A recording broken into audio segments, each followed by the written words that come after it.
2025 dating report. I'm super excited to share with you how I met an amazing guy this month. Everything went super well. I was in a great mood. I'm therefore not surprised at all that I met an amazing guy and that he was immediately very serious about me. So I'm going to walk you through exactly how I did that and why this happened. My name is Malaika Neri. I am a professional Indian matchmaker. I help you meet the right person for marriage and family based on shared lifestyle values and mindset. And if you'd like more information about how we can work together to help you meet the right guy for you, click through the links below and check out some of my sample profiles.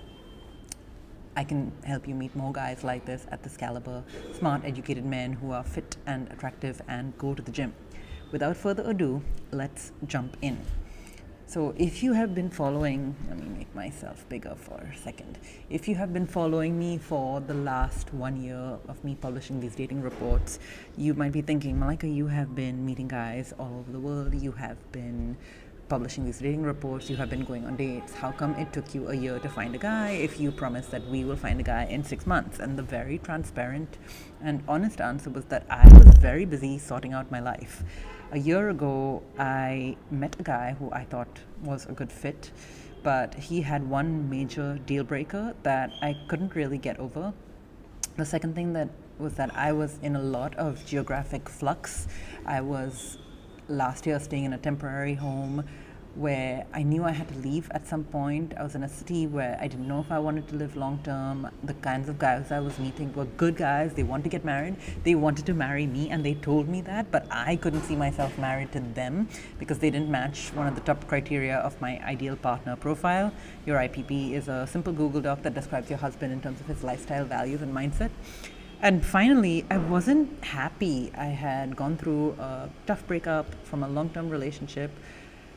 I wanted to get back to feeling 10 out of 10, but I wasn't there yet. Until December of 2024, I wasn't 10 out of 10. And I knew that. I knew that until I was 10 out of 10 happy with myself, I wouldn't meet a guy who I could imagine marrying. This is just how the universe works. We women have to pour love and nurturing into ourselves. We have to genuinely love ourselves and love our lives, and then you find a guy just like that. It has worked like this for me every single time.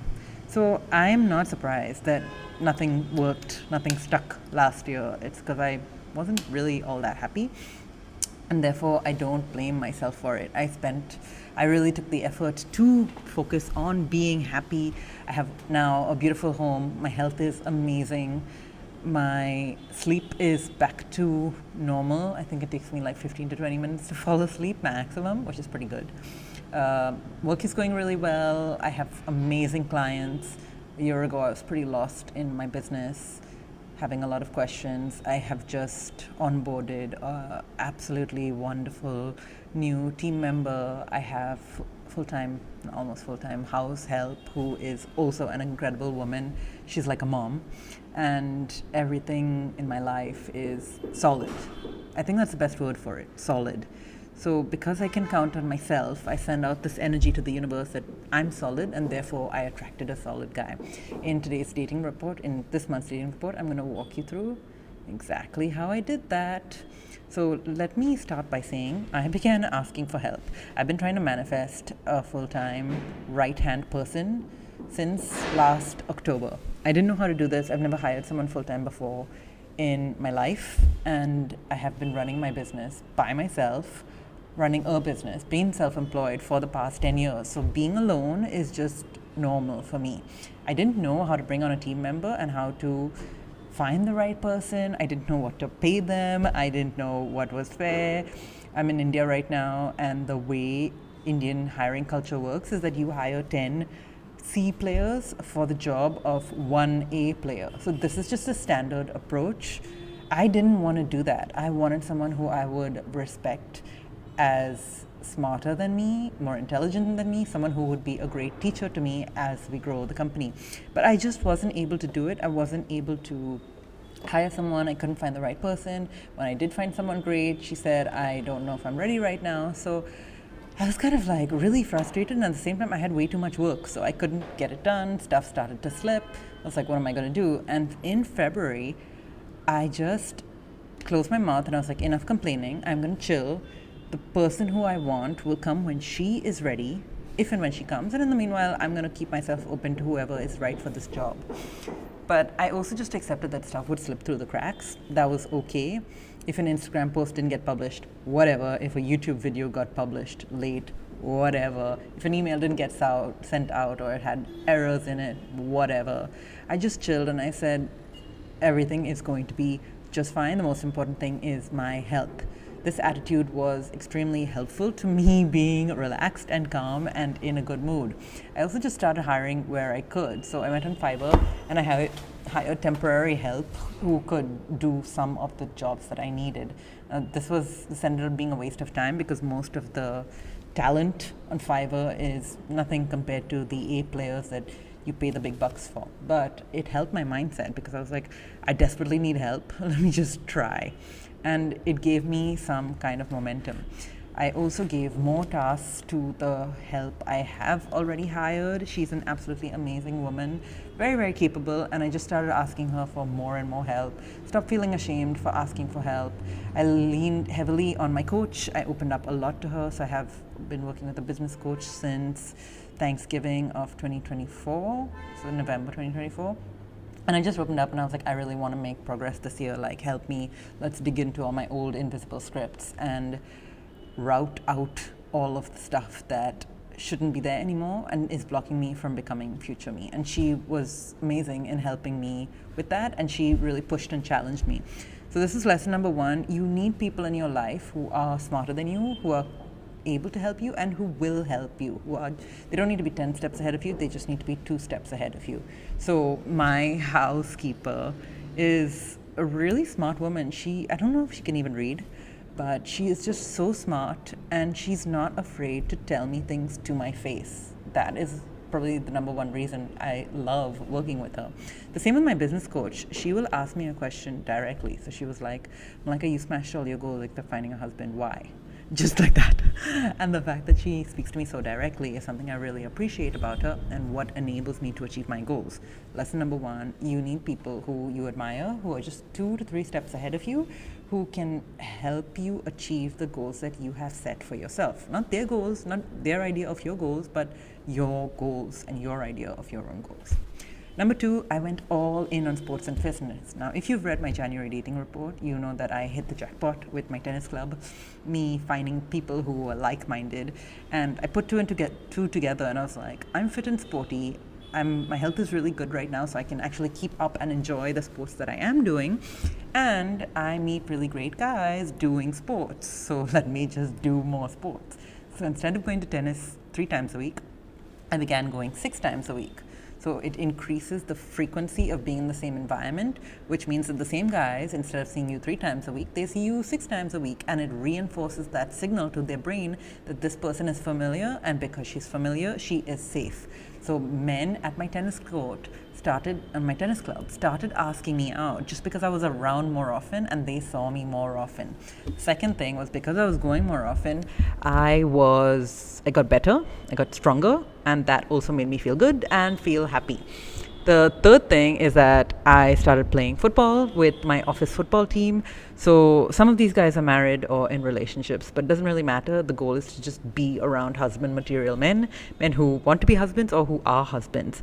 They saw that I was fit from all the cardio I do in tennis, so they began to respect me more. And one of those guys then asked me out. So it was all this huge compound effect from me deciding to do more sports. Finally, I went on a week-long skiing trip. I've never skied before. I've skied once before for a day, but I'm not a pro skier by any means. I met so many people just standing in the queue for the ski lift while I was skiing. It was absolutely insane. And it showed me that when you're really happy doing an activity that you love, you are naturally attracted to all humans, but particularly to guys. Men want to be with a woman who is happy. They don't care about your body. They don't care about the pounds on the scale. While we are skiing, we all look like penguins because we are bundled up in so many puffy layers. And although my body is shaped like a noodle, I look round when I am skiing because of the number of clothes that I was wearing. So these guys literally do not care. You need to be quite fit to go skiing. They didn't care about my fitness level. They just cared that I was there. And I cannot explain to you how insane this concept of vibration is. But my vibration was so high, even though, as part of skiing, you have to walk up this huge hill wearing really heavy skiing boots.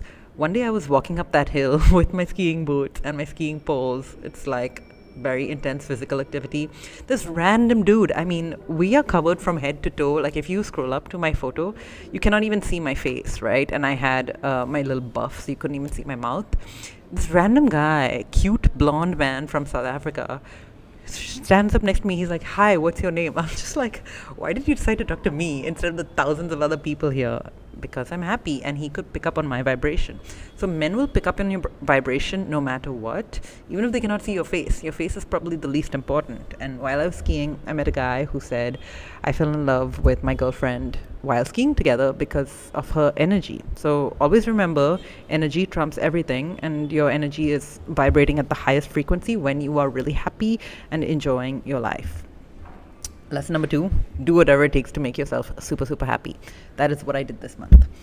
Number 3, I prioritize making new friends. So I am surrounded by like-minded people at my co-working space. I meet tons of people through my tennis club, also like-minded, all live in my neighborhood. I also meet people at the gym who are like-minded women who prioritize fitness and health. And I also really enjoy the clients I'm working with. They are wonderful women. I learn a lot from them, and I really enjoy getting to know them. However, I know that I need friends who are totally unrelated to these 4 groups. And so I made an active effort to organize dinners and brunches with the women who I had met in January through my active efforts on WhatsApp groups. Go watch my January dating report if you would like to learn more about how I did that. Meeting these women over dinner, women who have nothing to do with my work, they don't care about my job, but they don't do sports with me, they don't see me on a daily basis, was really nice. It reminded me of the value of friendship just for the sake of friendship. We don't have much in common in terms of our day-to-day routine, besides the fact that we're all expat women. We all have lived in multiple countries, and we all value marriage and family. I made a concerted effort to build a friend group of married women in long-term partnerships. Not because they're the only women who I value, but because I wanted to reinforce to my brain the idea that I am a married woman in a long-term partnership. And because they constantly talk about their husbands and partners, it reinforces to me that this is my new normal. Again, this is a very easy thing you can do to start bringing the right men into your life. Just hang out with other married women. It will constantly remind you that you should become a married woman and make you take the steps to do that. I took 10 days off this month. Really awesome. It's still hard for me to actually book my own holidays. I still feel so nervous, but it gives my brain so much space, and I was able to spend 2 solid days this month just thinking about my goals for Q2, because I have achieved all of my Q1 goals, even though we are only at the start of March at the time of filming this video. And finally, I didn't go out this night at all. So if you've watched my previous dating videos, you know that dating reports, you know that I have tried a lot of night events. I am very much a morning person. Waking up at 7 a.m. for me is now late. I try to wake up before 6:30, get out of bed, go to the gym, meditate if I have time, go to tennis. By the time it's 11 a.m., I'm like done with the day. I'm just like, okay, I'm tired now. Can I just nap for the rest of the day? The people who I enjoy, whose company I enjoy the most, tend to be morning people as well. And this month I said to myself, I don't enjoy going out in the night. I'm just not going to. And guess what? I still met an amazing guy. So the final lesson of this month's dating report is that you do you, and you can still meet a great guy just like I did me. Here is a photo of my skiing gang. They're all really sweet people, but we're going to talk about why they weren't the right people for me. So I spent a week, in terms of things that broke this month, I spent a week skiing with people who I couldn't actually relate to. But when I got there, it was cool because we were talking about all these places all over the world that I would love to go to and that they have been to. I thought, okay, I'm skiing in India, everyone is going to be talking about India. But one guy was like, oh, you should go skiing in Japan. Another guy was talking about how he went diving in Bali. And a third guy was talking about how he had skied in a different part of India. So it was really cool from that perspective. But then, because most people in the group were from the north of India, where Hindi is their mother tongue, we began speaking together in Hindi, even though all of them are also fluent in English. And this made me realize these are not my people. Not because of their choice of language, but because of their behavior. If you're in a group of people, we were a group of like 15 people, two of us couldn't really speak Hindi, myself included, and they still only spoke Hindi. These are not the kind of people I want to be around. To give you an example, one of my new friends is a French Belgian expat diplomat here in Mumbai, and she speaks French as a native language. I speak French at a native level. When we're in a group where there is someone who doesn't speak French, she will immediately switch to English. She won't even, if I say a word in French, she won't even respond. She won't even acknowledge it. Her brain is so tuned to being inclusive that she will immediately focus on speaking the language that is the most inclusive for that environment.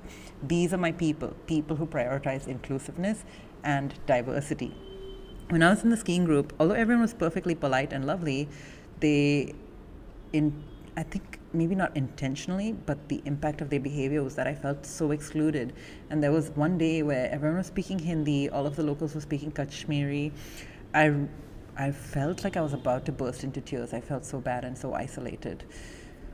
It was quite difficult, and I had to do a lot of emotional self-regulation to tell myself, this is just 1 week out of my life.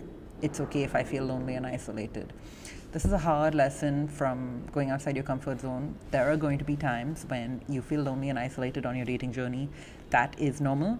It's just as important to know who is not a fit for you as it is to know who is a fit for you. That was lesson number one from what didn't go so well. Second thing was that I felt pretty burnt out and tired from work. Again, predictable because I just had so much going on. My business is in a high growth phase, but I have, since this report, manifested my first wonderful full-time employee, and I'm super happy about that. So she has already freed up a lot of my mental energy, and her vibe is just great. So I'm very, very happy with myself for being patient despite being burnt out, with her phase of being ready to come on board, and everything worked out. I got home late from one of my trips. This is a downside of travel. It taught me that I need to do a bit better planning and to really prioritize my time better, even if it means buying a more expensive ticket. And finally, I went out this month with a guy. Both times I went out with him, I kept spilling my coffee. Now, I'm really coordinated. I've done 15 years of yoga. I used to be very clumsy, and after these 15 years, I'm extremely coordinated. Even if I take my cup and it's about to fall, I will catch it. But in front of this guy, I consistently spilled my drinks. It was so bizarre. And after it happened the second time, I was like, okay, something in his energy means that I am not at ease, and I'm just going to listen to that. He and I have tons of stuff in common, very similar life interests, very similar goals for the future, business, family, and children. But something about his energy was off, and after the spilling happened the second time, I was like, this guy is not my guy. And I just had to really accept that, even though he's an attractive Indian guy, ready for marriage and family. But in terms of things that broke, that was about it. So I'm sure you may or may not want to know about the wonderful guy I met. Thanks to being so happy, I didn't really put it as a point. Oh yeah, here we go. The day I chilled, I manifested a great guy. So there was a point this month where I just felt super anxious. There were two guys I liked. One was Mr. Spilled Drinks, and another one was a guy who I see pretty frequently and who has really common interests to me. Very, very attractive, both of them. And I was like, neither of these guys are pursuing me. Neither of them are really interested in me. Why does this feel hard? Dating should feel super easy. So that weekend I said to myself, I'm just going to chill and relax and have a really nice weekend. I'm going to read my book. I have this book that is like my business Bible. I'm just going to read that book. It's really rich, and I want to grow my business. I'm going to go for a coffee at my favorite cafe, and I'm going to go home and take a nap. And that's it. Everything else is going really well in my life. Like I said, my health is tip-top. It's 10 out of 10. I have tons of energy. My skin looks great. I'm really happy with my body right now. All of the work that I have put in over the past 1 year has paid off, and things are going very well in my business. So there is no other source of major stress in my life. Literally that day, I remember walking out of my house that morning. There was a tennis tournament at my tennis club, so there were like 150 people there. I was walking to the tennis tournament to watch as a an observer. I was walking there and I was like, I'm just gonna chill and relax and enjoy myself. And through that whole tennis tournament, I was half asleep. But everyone at that tennis tournament was so friendly to me. Just at the tennis tournament, I must have met like 25 attractive Indian men who like to do fitness and play sports and are nice people. I was just sitting in this plastic chair, like drinking a coffee, trying to keep my eyes open, 7 o'clock in the morning. And all these lovely men came up to me. And then one guy said, let me introduce you to another guy. And that other guy said, let me introduce you to another guy. And then someone else said, oh, you're a matchmaker. Can I have your contact? So it just was such a good vibration. After that tennis tournament, I was like, I'm going to go have a good coffee because they serve awful coffee at my tennis club. So I left and walked down the street to a coffee shop. And I was sitting in that coffee shop. They didn't have any tables when I arrived, so I went next door. Next to a coffee shop was really yucky, had a coffee, didn't like it, went back to my favorite place, and I said, please, I just saw an open table, let me sit down. So they let me sit down. The waiter, Daniel, was like, all right, ma'am, you can sit down. So Daniel gave me the table, I sat down. I saw a guy next to me wearing a muscle tee. Now, most people in a hot country, a hot place like Mumbai, don't wear muscle tees.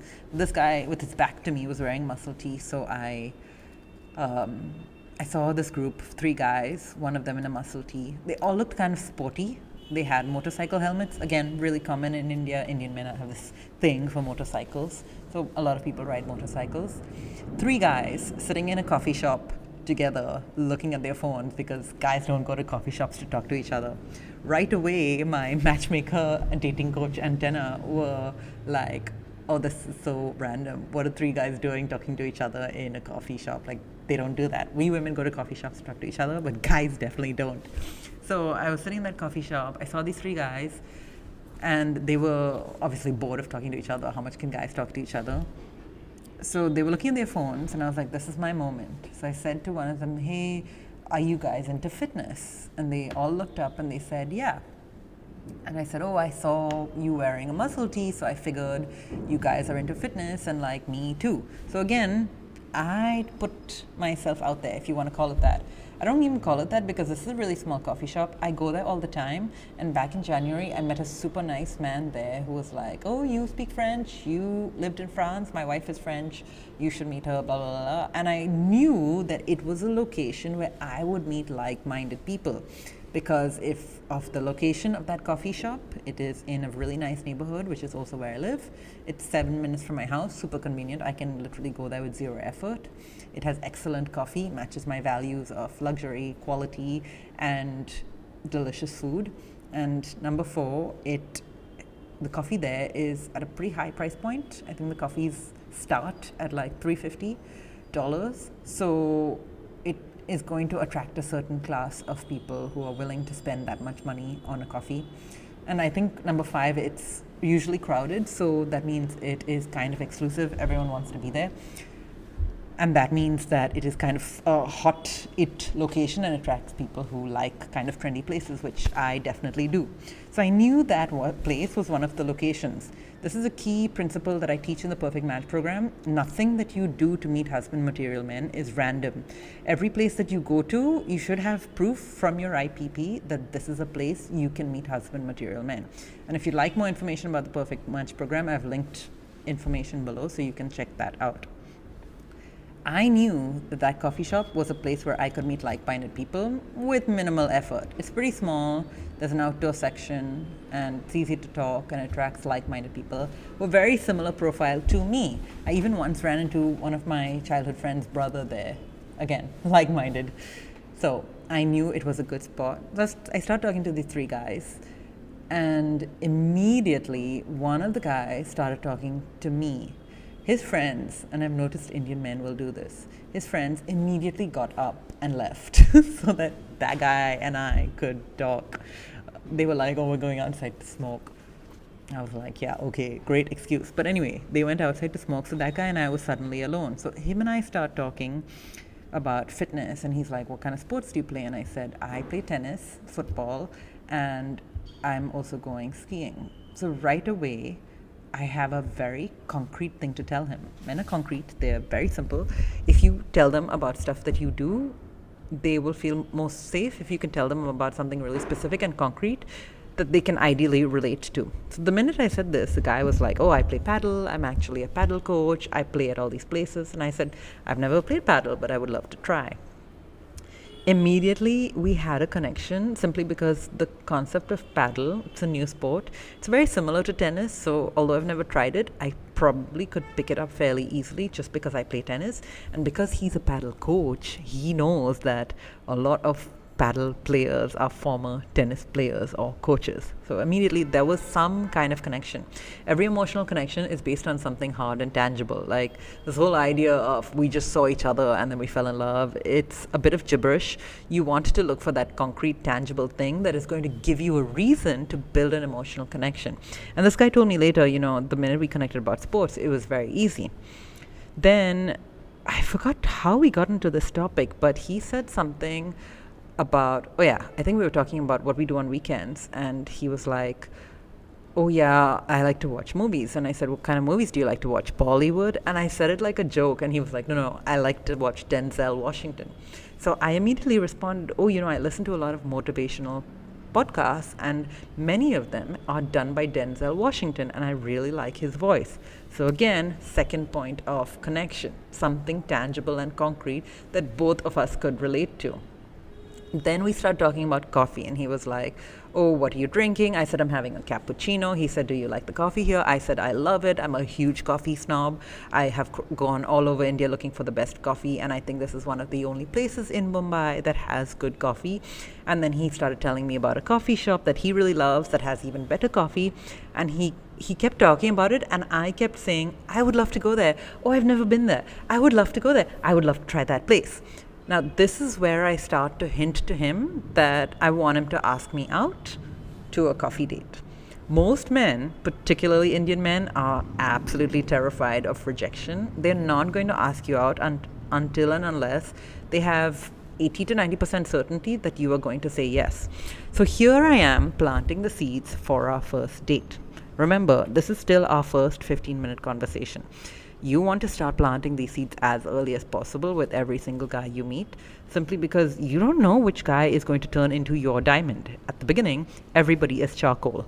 So for me, at this point, this guy was charcoal, but he was a little better than charcoal because he played sports, which is my minimum basic requirement. So we're talking about coffee. He goes on and on about this coffee shop. I go on and on saying, I would love to try it. I would love to go there. I must have said that like 25 times. Then his friends come back. Then again, his friends stand up and leave because they realize we are in the middle of a conversation and they are being wingmen. This is something that I've seen happen before in India, and I don't know if it happens outside India, but that was a sign to me that, okay, this guy is a little bit interested in me, and his friends have picked it up. So his friends go outside again. The guy sees that I'm reading a book. He says, what are you reading? Now, in the past, I would have just told him what I'm reading, but you don't want to put everything on the table right away. Instead of telling him, I just gave him my book. This is a way to establish some kind of contact. We didn't touch each other. I just handed him my book, but it gave us a physical interaction. And secondly, the more he looked at my book, I could see how he responded to books in general. Books are a huge part of my life. I eat books. I read them every single day of the year. I cannot survive without books. He took one look at the book and he was like, oh my God, diagrams. It was a business book. He's like, I don't want to be interested in this. So it told me that he is probably ambitious, but probably not as ambitious as me, which is fine. I don't need the most ambitious guy as a husband, but it did provide a valuable data point. And finally, he was asking me, like, what do you do on the weekends? Where do you hang out? And I said, oh, I live nearby. And he said, do you live alone? And I said, yes. Immediately, he said, oh, like me. That was our final point of strong connection. Then he said, how many people do you know who live alone? And I said, two, because here in Mumbai, it is very rare to live on your own. Most people, even if they can afford it, live with their families. And I have found that a lot of people are not willing to bite the bullet of paying rent. They would rather just save that money by living with their parents, even if they cannot stand living with their parents. So the fact that I live alone and he lives alone established a very strong point of contact, and it made me respect him because we live in a high cost of living city, in a very high cost of living neighborhood. It is just as expensive to live in Mumbai as to live in Paris, where I live, if not more expensive. So it put us on an equal playing field, and it really gave me probably 50 bonus points in his eyes. So that was our final point of connection: sports, Denzel Washington, and living alone. And I thought, oh, okay, is this guy going to ask me out or not? So him and his friends get up to leave. They finish their cigarette, blah, blah, blah. And he is about to leave, and he says, hey, maybe I can grab your number. Now, this is already putting themselves way out there for men. It is really hard for them to ask you out because you might reject them, you might give them a fake number, you might laugh. This is all very, very difficult for a guy. So you want to really reinforce him if he is doing that. I responded with a huge smile and a very effusive response. I said, oh, I would love that. Absolutely. I'll totally give you my number. Then he hands me his phone. Now, in the Perfect Match program, I teach you to have lots of tiny indicators that a guy is aligned with you before you ever go on a single date with him. That guy handed me his phone, and it was an iPhone. I have written in my ideal partner profile that my husband uses an iPhone. I cannot stand Android. There's nothing wrong with them, but they are so inefficient. They are not built to last. They tend to break down when you most need them. And even if they have good cameras, they are not the kind of phones that people keep for 10 to 15 years like iPhones. So the minute I saw that he was using an iPhone, I was like, okay, this guy makes the cut. He clearly values technology that is rock solid and aesthetically designed, just like I do. So I gave him my number, and then they left the restaurant. I talked to another guy at that restaurant, and then I went to the gym. Once I got home from the gym, he sent me a message and he said, hey, what are you up to tonight? This is a solid indicator of a now man. A now man will ask you out pretty much the same day he meets you. If not that minute, he will ask you out a few hours later, and he will make sure to take your number. Now men don't wait around. They do everything right now or yesterday, or they get it scheduled so that it happens. Now men are now men because everything in their life is right now. So when I met him, I had a pretty strong instinct that he was a now man, and the fact that he sent this text message the same day was concrete proof. I said, oh, I'm just hanging out at home. I'm resting. I might read my book again. He said, what about going to grab a coffee at this coffee shop I told you about? Again, very safe move. He'd already told me about the coffee shop. I'd already said 25 times I would love to go there. And he knew that I would probably say yes. Let me make myself bigger here. So by the time he asked me out, I was primed to say yes to him, and he was primed to think that I would say yes to him. So we went out. We had a lovely date overall. The actual coffee shop was really boring. He just kept talking. And at first I thought, wow, he's just talking at me. But the more I listened to him talk, the more I realized he's really nervous. So lesson is that men will often be really boring on the first date just because they are super nervous. But I realized he was doing everything right. He came to pick me up. He was bang on time. Punctuality is a huge value of mine. And I said, can you bring me home before 9 p.m. so I can go to bed on time because I have to wake up early to go to the gym? And he said, sure, absolutely. And he had me home on time. After the coffee shop, we went for a long walk. And while we were having our walk, I realized, wow, he's actually a really sweet guy. And despite everything he's saying, underneath all of that, he's ready for a serious relationship. So we talked a lot, and he opened up to me. I opened up to him. He brought me home. 2 days later, the next night he called me. We talked for an hour on the phone. The night after that, he called me and he said, hey, why don't I pick you up? Let's go grab ice cream. He picked me up again, bang on time, took me out for ice cream. Then we went for a walk. We talked more. It was all really lovely, organic comfortable, flirtatious, friendly. He brought me home on time every time. He was super respectful, super kind. And the entire time, he was always super serious about wanting to spend time with me. I want to reiterate that meeting a 10 out of 10 guy is a predictable, repeatable process. You can do it anywhere in the world, any point of your life. But all of the work that it requires to get to that point is what takes time. So me finding the right gym and gym routine and fitness routine for myself, I found out that 1 hour at the gym is just not enough for me. I have so much energy and I need to burn it off so that I'm like nice and calm for the rest of the day. So that is why I need an hour of gym and then an hour or two of tennis, and then I'm nice and cool as a cucumber. I also need a really beautiful workspace to be in during the day. So I spend a lot of money on my co-working space. I need comfortable sheets. So I have a really nice bed with really nice sheets. And now that my business is growing, I need a lot of help. So I have spent a lot of time and energy on getting it. All of these things, plus eating healthy home-cooked food almost exclusively, contribute to me being 10 out of 10 in my life. Absolutely nothing or almost nothing phases me. When stuff goes wrong, I'm just like, oh, whatever. So the fact that I'm in such a good mood and in a good place at this stage of my life meant that I met this guy.